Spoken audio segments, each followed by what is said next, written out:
perguntam como nós vemos o assunto do mel das abelhas aqui. Diz a pessoa que antigamente nos países budistas, como no Tibete, não se usava mel de abelhas como alimento. As abelhas são uma manifestação do primeiro raio, o raio da vontade e poder. No Tibete, também o primeiro raio era a causa de tudo, de forma que eles estavam supridos diretamente de primeiro raio e talvez não necessitassem de usar as abelhas para isso. Além desta afinidade de raios, eles possuíam certas fórmulas alimentares, principalmente de uso de certos líquidos, para suprir algumas calorias que o mel supre. Essas fórmulas se perderam e entre eles eram muito usadas, de forma que o produto das abelhas não era indispensável. Aqui nós vemos o mel como um suprimento alimentar, desde que nós não privemos as abelhas de alimento. Então o mel aqui é retirado, mas é sempre deixado o suficiente para as abelhas sobreviverem. E quando nós percebemos que elas estão em dificuldade, nós contribuímos com alguma coisa para elas. E também no setor de plantios existe a intenção de se plantar várias coisas em função delas, para que elas tenham a vida mais facilitada. Então aqui a gente usa este mel dentro de certos limites e por uma questão de consciência, para a gente não coagir ninguém a usar mel, aqui o mel não deveria ser posto em alimentos grupais. O mel aqui devia ser de uso estritamente individual, isto é, quem quiser mel, usa. Mas não se deveria, por exemplo, no ceia, fazer um prato para todos contendo mel. Isso não se deveria fazer, por uma questão de consciência. Não se deveria fazer um pão contendo mel, porque isto vai para todos, então alguém pode tomar o mel sem querer. Mas o uso individual, isto aqui é previsto. E de vez em quando passam até listas para saber quem quer mel e quem não quer. E aqueles que querem recebem o vidrinho. Com essas precauções, e a gente tendo a intenção de tê-las aqui, não para explorá-las, mas para conviverem conosco, isto que nós mantemos aqui como ambiente propício para elas, como vivermos em castidade física, como plantarmos certas coisas que elas adotem. Então, para equilibrar isto, nós tomamos uma certa porção do mel. De forma que dentro desta ordem parece que está tudo equilibrado. E nós procuramos ter aqui uma vida de harmonia, de silêncio, procuramos não incomodá-las, procuramos não fazer movimento supérfluo lá onde elas estão. Aqui há um grupo muito dedicado que vem ciclicamente para cuidar delas, que nunca deixou faltar nada nesta tarefa. De forma que aqui há um equilíbrio, mesmo porque não estamos no Tibete antigo. Estamos num outro tempo, estamos numa outra situação e num trabalho de fusão de povos, de energias, de raças. Então a situação é muito diferente. Mas por uma questão de consciência, este uso do mel deve ser realmente opcional. E não a gente impor o mel para ninguém dentro de um alimento já adoçado ou já preparado com mel. A pessoa ainda pergunta qual é a tarefa das abelhas no plano evolutivo. Todos os seres têm uma parte, têm uma tarefa no plano evolutivo. Todos os seres são importantes para o plano evolutivo. E nós não sabemos a extensão desta tarefa de cada um.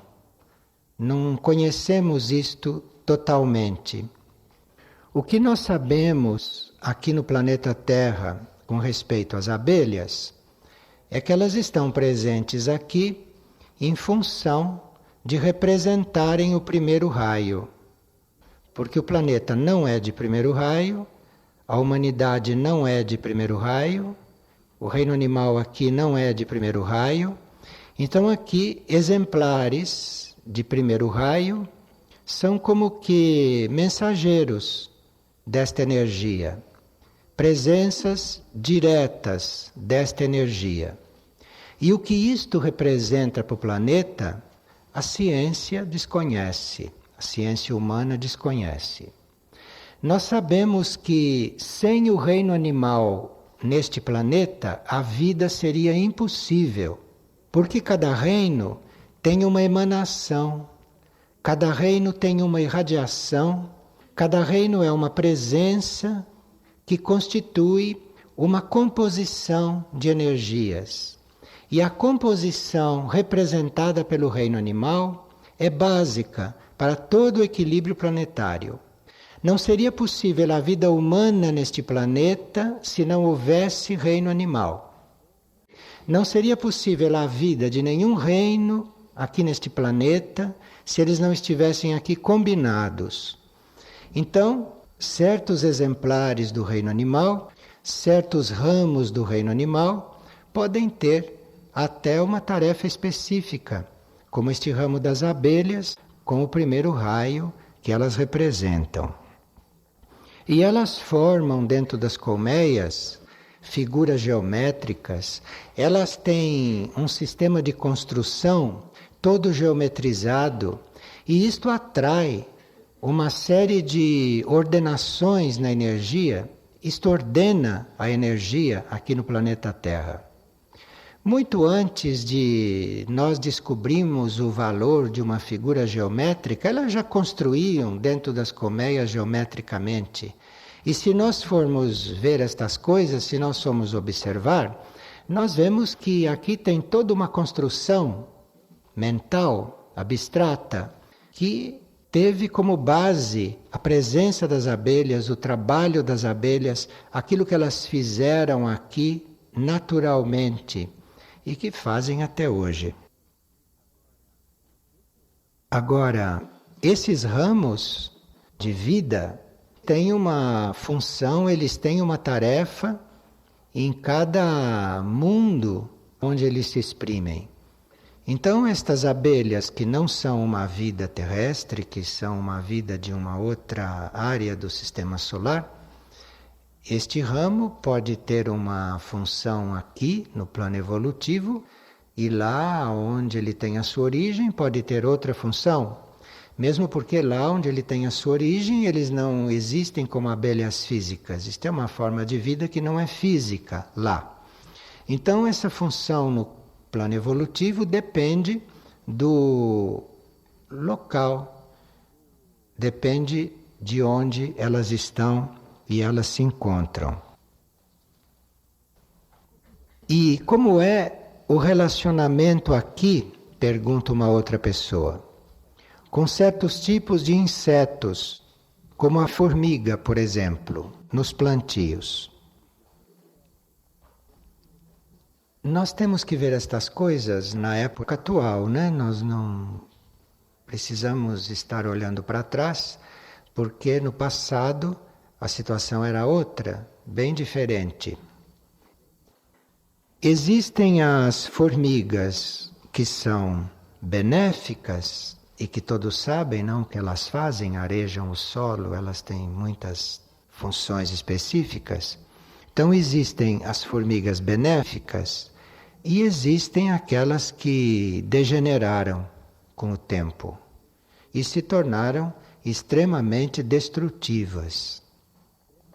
E tão destrutivas que chegam até a não atender os apelos sutis que se possa fazer a elas, nos planos sutis, nos planos internos, às vezes até entregando a situação para os seus regedores.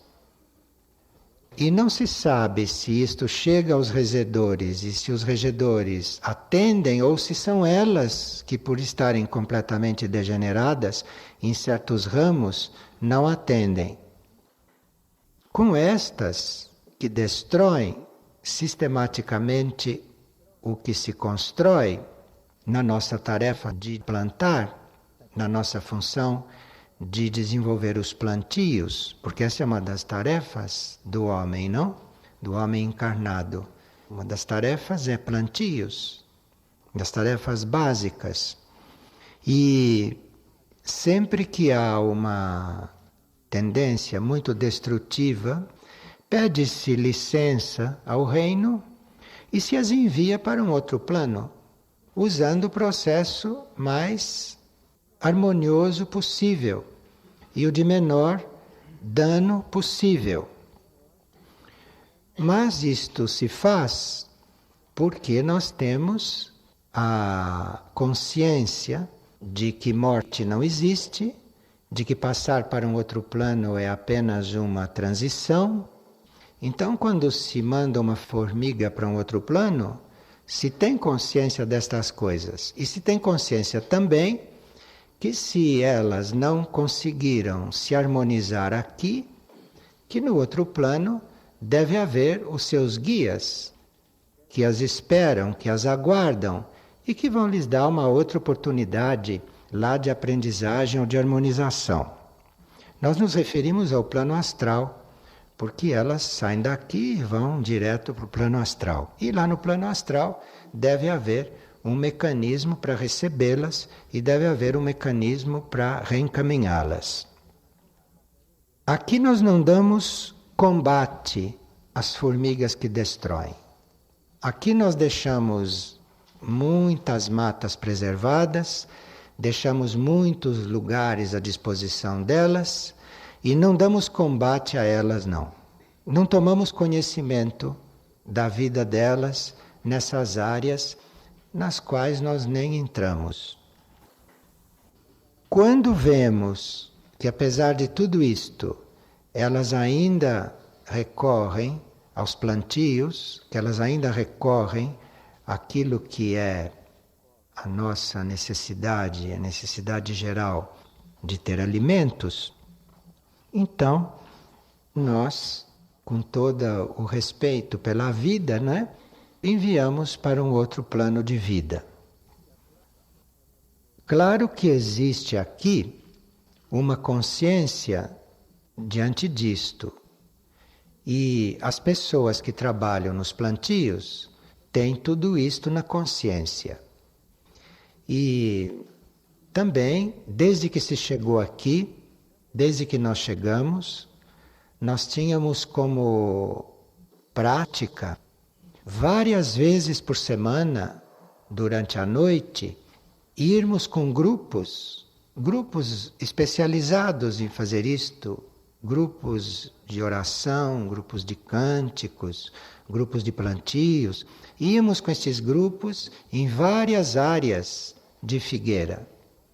E logo que chegamos, antes mesmo de se começar os plantios em grande escala, essa harmonização foi feita como serviço.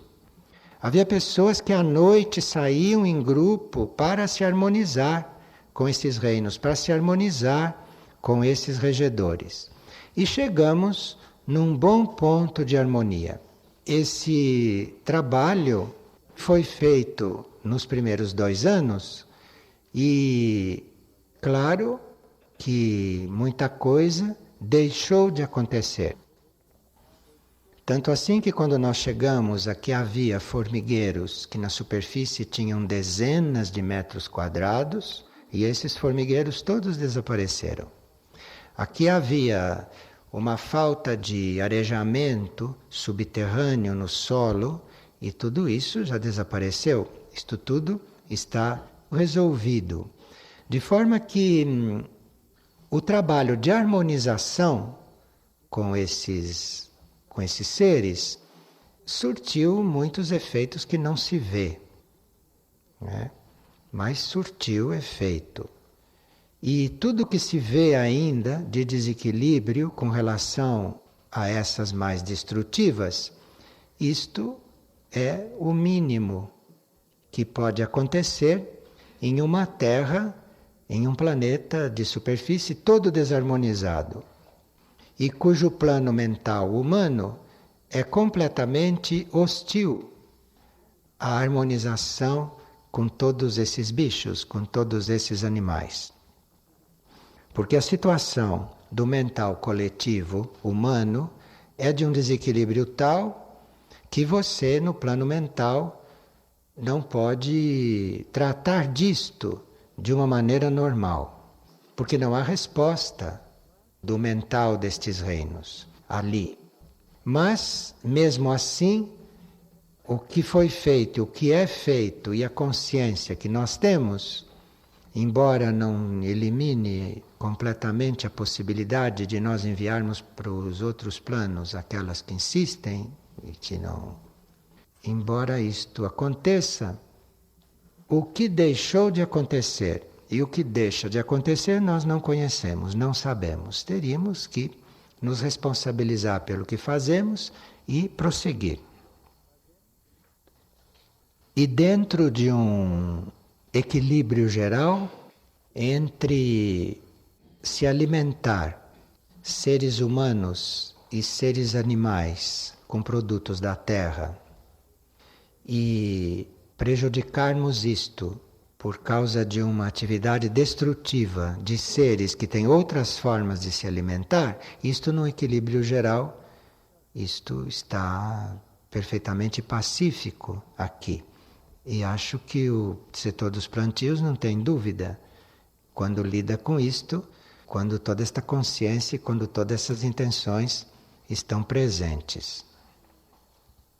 E isto é válido de uma outra forma para vários outros animais que ou são agressivos ou que são destrutivos. Isto é válido para os répteis, isso é válido para os mosquitos, né? Isto é válido para tudo. O importante é que a gente tenha a consciência do que tenciona fazer e que se responsabilize por aquilo que se faz.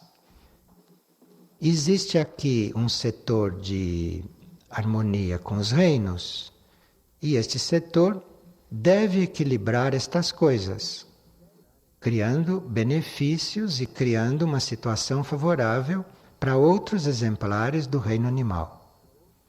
Então, dentro do trabalho com os reinos, se pode encontrar um equilíbrio entre tudo isto. E no fim, na síntese, se ter uma vida em colaboração com estes seres.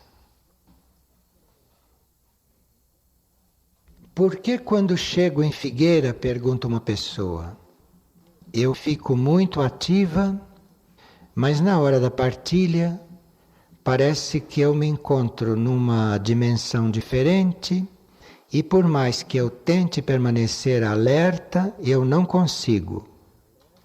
Eu ouço o que é dito, mas é como se eu estivesse em um sonho. Bem, nessas partilhas nós estamos, sim, num certo sentido, bem aqui no plano externo, bem aqui na parte externa das coisas, né? Estamos todos encarnados e acordados aqui dentro. Mas num outro sentido, nós estamos procurando conduzir a nossa atenção para planos internos ou para planos sutis, não? E algumas pessoas não têm ainda os veículos preparados para estarem ao mesmo tempo em dois planos. A maioria está preparada para estar aqui no plano externo e deixar que a consciência vá para planos internos, para planos sutis. Mas outros veículos ainda não têm este preparo. Então, quando a consciência é puxada para outro nível, elas ficam no plano intermediário e adormecem na partilha. Isto é falta de treinamento dos veículos em ficarem completamente despertos no plano externo, enquanto a consciência vai para o plano que a atrai, vai para o plano em que lhe abre portas. Isto é uma questão de treinamento dos veículos. E se as pessoas têm isto presente, e se elas têm a intenção de estarem nos dois planos completamente lúcidas e com os veículos obedientes num e noutro, uma partilha ou uma reunião é uma oportunidade delas trabalharem isso. Uma oportunidade de fazerem um certo esforço, uma oportunidade de enviarem certas ordens para os seus veículos, principalmente para aquele que procura ficar numa situação intermediária, e isto com a mente se pode mandar uma ordem, se pode mandar uma orientação, ou se pode fazer um pedido, dependendo do temperamento da pessoa. Então, é uma oportunidade de se treinar isto. Porque se nós fôssemos todos adormecer numa partilha, seria inútil que alguém ficasse falando. Porque aí nós nos reunimos para dormir, não é? E aí nos entregaremos para o que tivesse de acontecer nos planos internos. Esta ordem, não, este sétimo raio de cada coisa no seu lugar e para tudo tem sua hora, isto faz parte da organização, isto faz parte do sétimo raio. E nem todos os nossos veículos estão em sétimo raio. Pelo contrário, às vezes os nossos veículos estão longe de sétimo raio. Mas aí está o trabalho sobre eles, aí está o trabalho que se pode fazer sobre eles. E esta pessoa que fora da partilha está completamente desperta e na partilha fica num plano intermediário, fica sonolenta, esta pessoa pode fazer um trabalho específico. Em vez de ficar em tensão aqui dentro da partilha, ela pode, enquanto está em atividade, procurar manter a consciência elevada. Ela faz o contrário. Lá onde ela é muito ativa e não tem perigo dela adormecer, lá ela continua assim, mas ela procura ali manter a consciência mais elevada, manter a consciência nos planos internos. Aí os veículos vão se habituando a estar num outro plano. Porque geralmente, no momento em que a gente tem a dificuldade, a gente não pode resolver aquilo naquele momento, porque ali o desequilíbrio já está instalado. Nós temos que resolver estas coisas fora dos momentos de crise, não na hora do fato. Então, pode haver uma pessoa aqui que neste momento não esteja conseguindo ficar acordada. Então ela não pode resolver isto aqui. Ninguém pode resolver isto aqui, porque este desequilíbrio já está instalado. Mas ela pode resolver isto, ela pode trabalhar isto, quando isto não estiver acontecendo. Quando ela estiver bem desperta, lá fora, ela pode fazer todas essas intenções, ela pode se manter firme no outro plano enquanto trabalha. Porque aí, cada vez que ela é colocada numa situação que para os corpos dela é difícil, os corpos já estarão mais treinados. Os corpos já estarão mais disciplinados, para se dizer uma palavra muito adequada. Porque isto, no fundo, é falta de disciplina. Não falta de disciplina da pessoa, falta de disciplina dos corpos dela, das forças que gerem os corpos dela. Falta de disciplina. Então, isto se resolve disciplinando. Isto se resolve com a vontade. Tome um pouquinho de mel, porque mel tem primeiro raio. E aí, quem sabe, se você fica mais firme nestas coisas. E aqui a pessoa diz, qual é o limiar entre vivermos no nível mental consciente e passarmos a viver guiados por um nível mais elevado?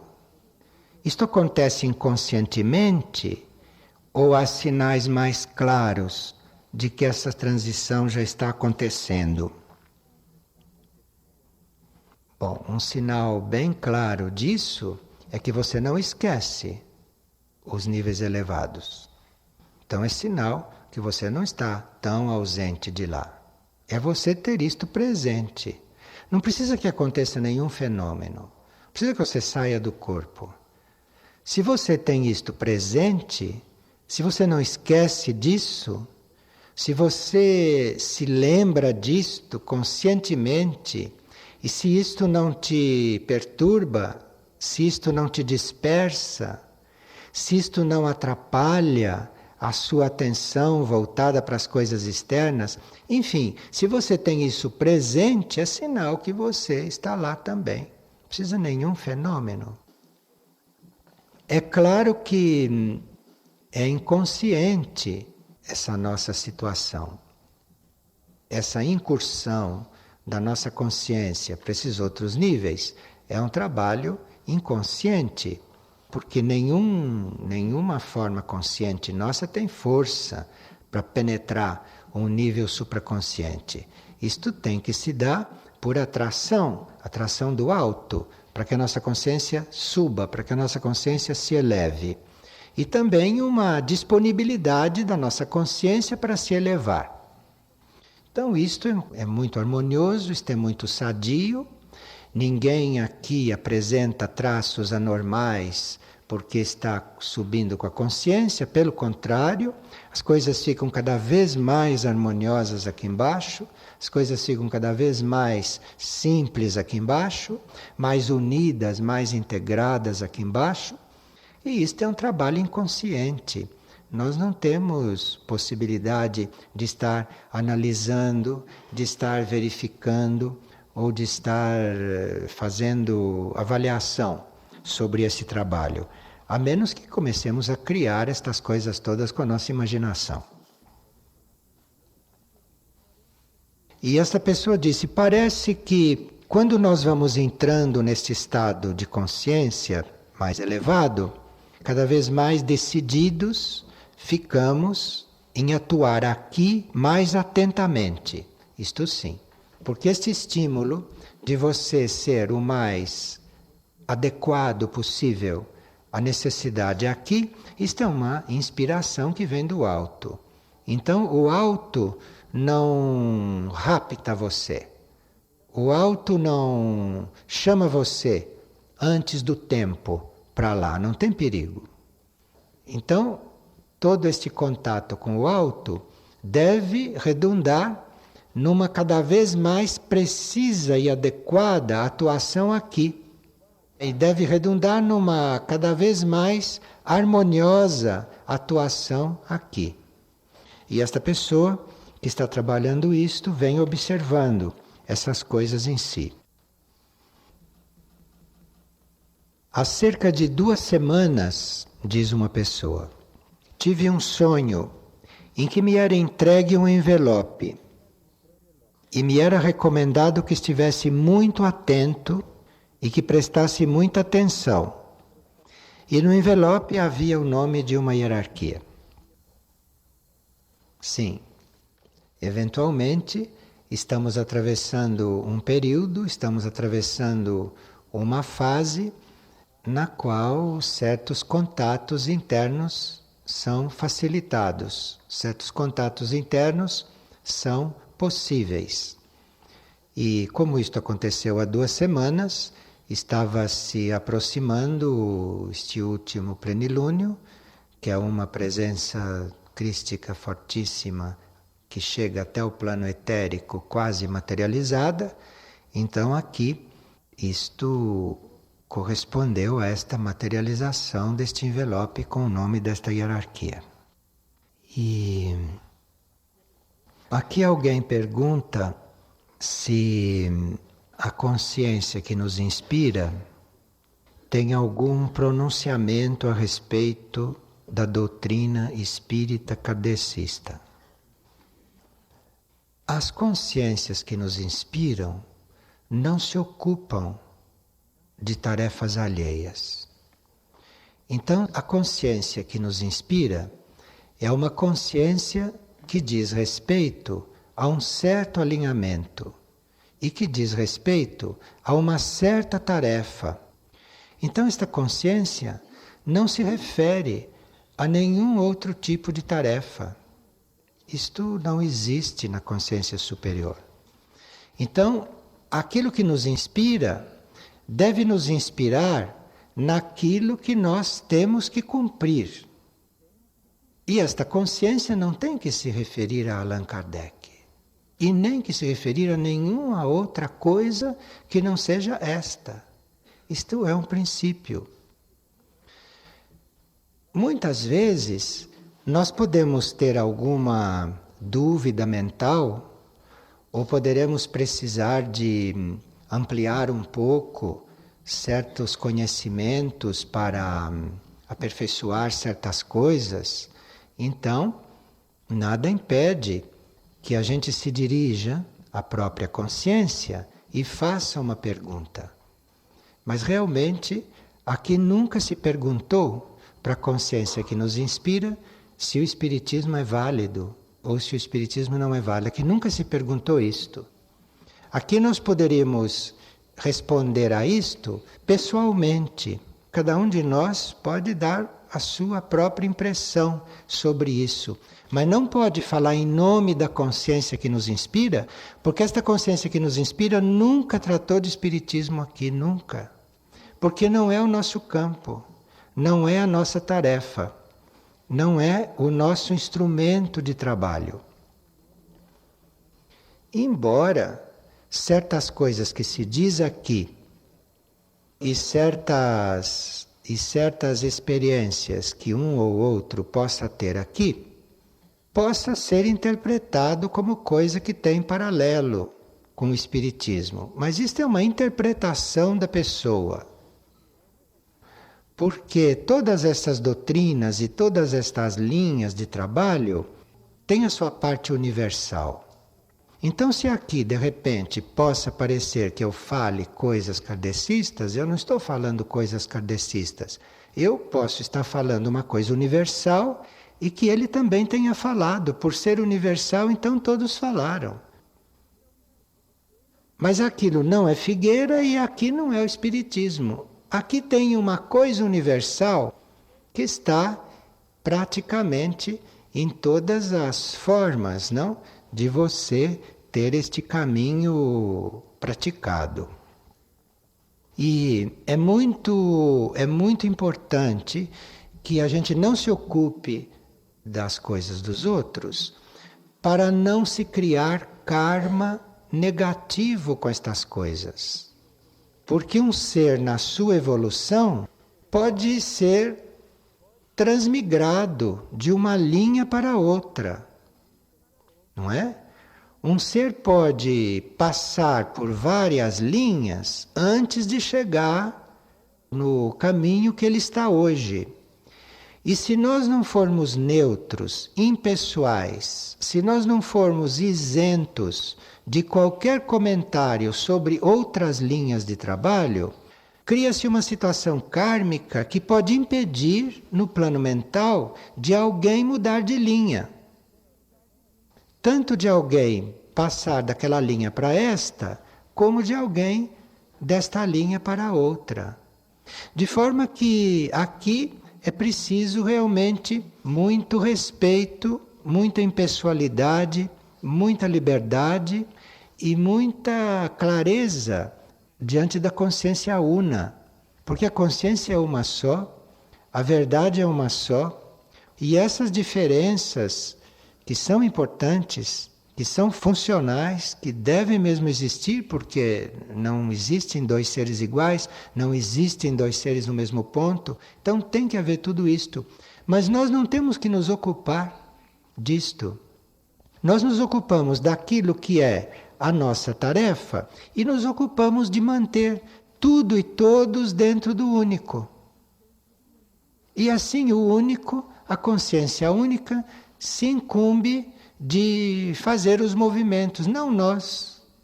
Nós temos que usar a nossa mente para estarmos concentrados no que estamos fazendo agora e para estarmos abertos para a consciência única. E a consciência única faz isto tudo funcionar da melhor forma.